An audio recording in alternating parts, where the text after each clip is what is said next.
Čau, volám sa Adam Žampa a robím zjazdové lyžovanie. Som veľmi šťastný, že môžem byť súčasť týmu Galaxy, pretože mať za sebou silného partnera je veľmi dôležité. Používam Galaxy Z Fold 7 a najviac sa mi na ňom určite páči to, že si ho môžem otvoriť a volať doma s rodinou. Okrem pravidelného trénovania je pre mňa veľmi dôležité aj mentálny tréning, pretože obzvlášť vo vrcholovom športe musí byť človek mentálne fit a veriť v to, čo dokáže. Jeden z mojich najdôležitejších okamihov mojej kariére bolo určite 5. miesto na olympiáde v Soči, ktoré mi zmenilo celú kariéru a lepšie povedané naštartovalo ju.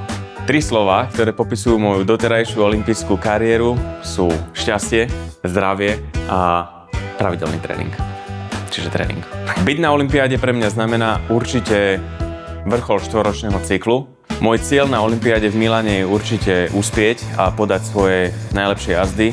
Otvorenosť v športe pre mňa znamená určite fair play. Môj najhorší pád alebo úraz bol, keď som spadol v roku 2017 na majstrovstvách sveta v Super G. Bolo to v pomerne veľkej rýchlosti na takej terénnej vlne a vtedy som bol vlastne asi prvýkrát bezvedomý pár sekúnd a v takom šoku. Potom ma celé telo veľmi bolelo. A bolelo dlho. Lyžovanie mi dalo disciplínu a určite mi vzalo voľný čas v detstve, čo neľutujem.